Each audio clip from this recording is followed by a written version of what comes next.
Hello everyone and welcome back to Animation Pilgrimage, the show where Sean and I take a look at every single theatrically released animated film in chronological order. Today we are back in the USSR again for another soy multi film production of a remake of a film Sean and I have already covered back in 1947, I believe was the year. The Humpbacked Horse from 1975. Yes. Okay, I guess we're doing remakes already. Yeah, I wasn't expecting to hit this so soon. I'm honestly curious how many times we'll see direct remakes on this journey.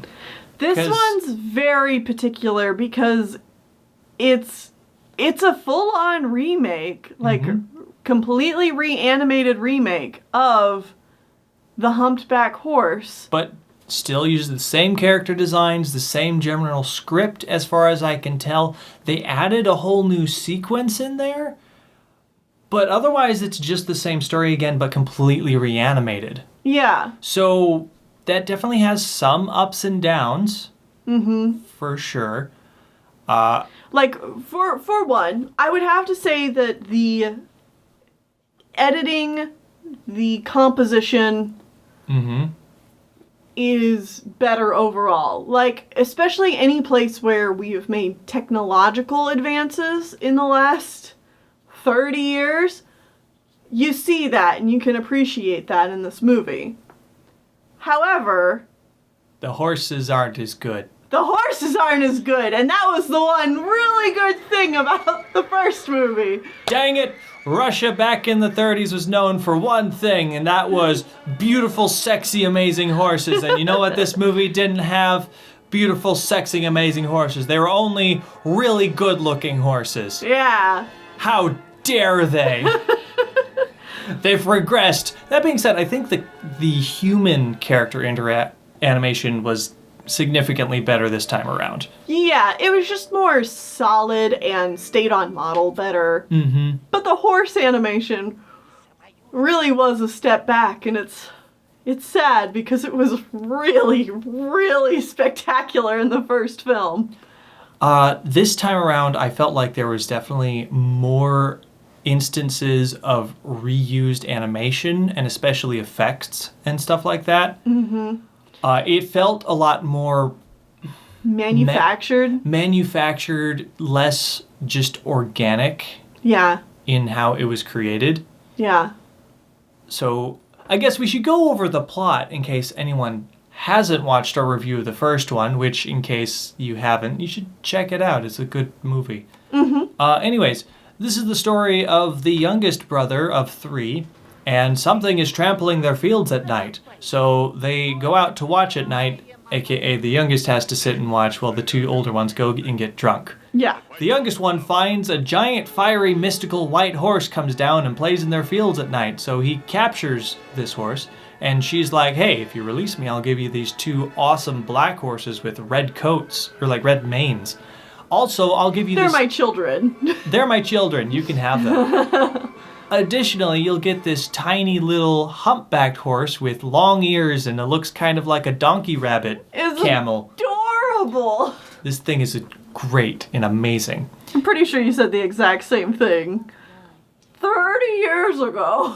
Well, you know what? It's still true. This thing is cute as all hell. Yeah, he should be a mascot of something. He's absolutely adorable.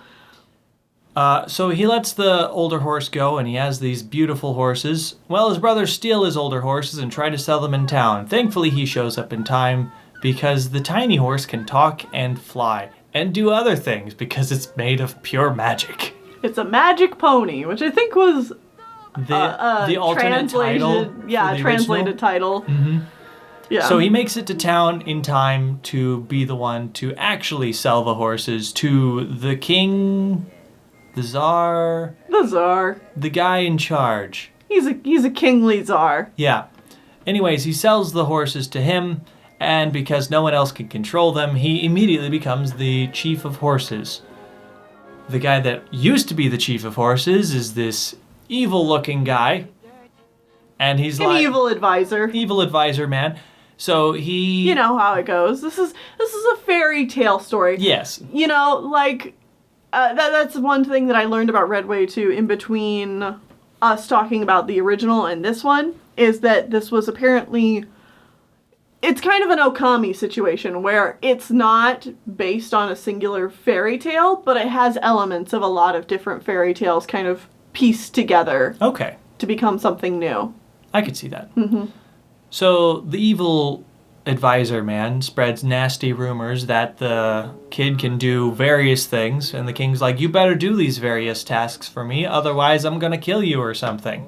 Yeah. And so the kid is stuck going and catching a phoenix and a mystical bride woman. Mystical moon water maiden. He has to capture her too. Still confused about who she is or where she's from, but whatever. He captures her. Captures the phoenix, all through the use of the humpbacked horse giving him great ideas and giving him magical, I don't know, tasks. There's like, the horse does everything. Yeah, the horse is like, do these things and you'll get it. Yeah. And so the kid does it, and this one actually adds a new task where he has to... I'm not entirely sure what happened here, but there's a whale out in the ocean that has a city built on its back, but I think the whale is cursed to have the city on its back because it swallowed a whole bunch of ships, and so the kid tells everybody to get off the whale's back, and the whale then spits out all the ships, and now that he's free of the city on his back, he goes to the bottom of the ocean and gets a special wedding ring. Which is what the boy needed to do. It's like, hey, boy, go get a wedding ring. And boy's from the bottom of the ocean. I don't know how to do that. And Humpback's horse like, don't worry, fam. I got you covered. We'll go talk to the whale with a city on his back. And I'm like, what? It was a little hard to follow, but okay. A left turn here immediately, but all right. So that happens, and that's completely new. Mm-hmm. And then the final task is the bride is like, you're too old, Mr. King, man. You need to jump in boiling milk, boiling water, and then freezing water, and you'll become young and beautiful again. And then we can get married. Yes, and the king's like, yeah, I don't want to do that. That would kill me. Yeah. Another stipulation about the jumping of the things is like, if you are brave and fearless, then you won't die, and instead will become a young and fresh-looking man. And so the advisor's like, just have the kid do it. Yeah. Finally get rid of him. Dude, I guess. And the humpbacked horse is like, I got you. And so he does, like, he cools off the first two and heats up the last one. I would say that this still doesn't meet the maiden's requirements. Yeah, because they just kind of magic the problem away. Yeah, they magic the problem, and the boy is like, all right, I'll do it, and he does it, and then he comes out, and he's a tall, handsome, beautiful man, and so he and the bride get married. Along the way, the humpback horse also kicked the evil advisor down a well, and the king jumps into the milk and dies. Yeah. Because he's still fearful or something. And then the movie Because it's boiling milk. It's boiling milk. Of course he's gonna die.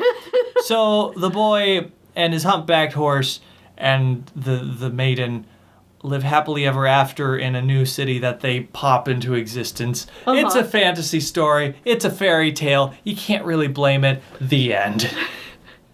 It's slightly problematic because the whole maiden thing, but like, whatever. It's cute. I don't know. This is not as charming as it was back in the 40s. And I don't know if it's just because it's remade or, like, is the magic gone? You look like you have something you want to say. Well, you see, this isn't always the case, but movies made out of spite do not make for good artistic direction. Spite? Yeah. Spite, you say? Yeah. Okay, so this is all kind of hearsay down the grapevine. Redway 2 passed this information along to me. Thank you so much. This is all kind of not confirmed, but basically confirmed rumors about why this film was made. Okay. It sounds like one of the original directors, animators of this film was a woman named Alexandra Skinesko Blotkeska, yeah? God, I tried. We're so bad at this. But I want to make sure I credit her because, you know, she's the one who was wronged here, it sounds like. She was one of the co-directors on the original 47 film. Okay. Apparently, there was some kind of falling out between her and her other co-director, which was the guy who directed this film. Ivanov Vano, which we've covered some of his other films in the past, I believe.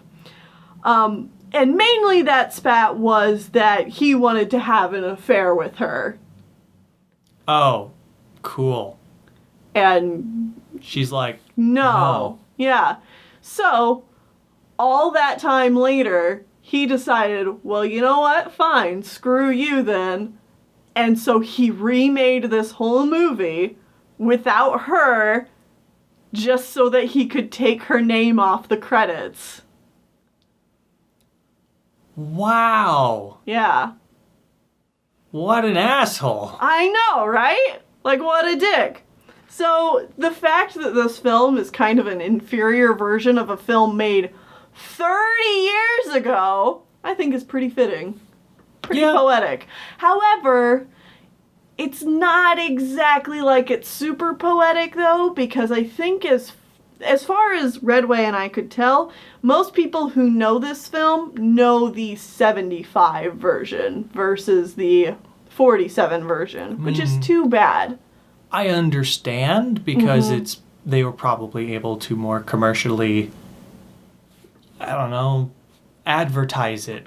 And it's also 30 years later, so more people are available to go to the theaters in the 70s than in 47 or whenever the last one came out. Right, it's just not as old, and yeah. It's probably been protected a lot better than a film that, you know, the creators kind of have a not so great history with it. It's probably not been preserved all that well. Mm-hmm.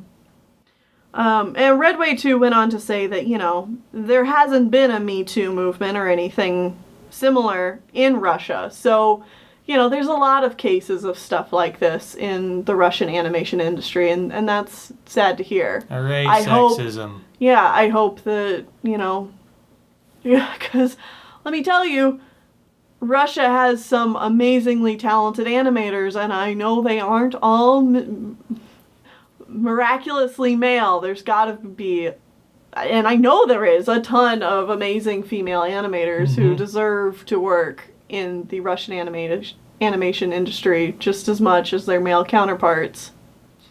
May all predators die in a fire. Pretty much. One of the weird things I found about this version of the film in particular is it's really calling back to that 1940s aesthetic in design, which I think both helps and hurts the overall artistic direction of the film. Because while it has better art direction, it's such a direct remake of the 40s film that there are times it actually goes more cartoony and loses some of that realism that the original film had, particularly when it comes to like the horse animation and stuff like that. They just felt floaty and unrealistic, whereas in the original they're solid. Yeah. They are solid, graceful beasts. It's the only time I've ever seen like early 40s Russian horses is the only time I've ever seen a horse and said, damn, look at that horse. That's a pretty beast. Yeah. The phoenixes, too. Like, the phoenixes were better in the original as well. Yeah, they're just like these generic cartoon phoenixes this time around. Last time, like, they were they were more interesting looking. Regal, like beautiful birds doing a dance. And while the dance animation is like pretty, it's just it doesn't hit as well in this version. Absolutely. So yes, I would agree. I think that's it though. Okay. Well, Kind of a bummer of an episode, but also interesting. yeah, I mean, I would like to apparently the director, the woman Alexandra, is still alive and is currently writing her memoirs, oh, from what I could tell. well, that's cool. And it sounds like maybe we'll be hearing more information or confirmation about what exactly her time was like creating this film and many other films. So I'm looking forward to hopefully there being some kind of translation of that English that I can yes. get a hold of. But that's fascinating. And I'm glad that history is being preserved in that way. Yeah, I think that's great. Anyways, next time we are moving on to the final 1975 film, oh my god. and this movie is from Taiwan, Oh, which I'm pretty sure is our first Taiwanese film we found. yeah. It has two different names. Okay. The Is Legend... it a Sung Wukong film? No. Okay. Thank God. It is The Legend of the Chinese Gods, Oh? or it is also known as Bruce Lee and the Chinese Gods. What? We have a karate movie. Oh crap, does he do karate or kung fu?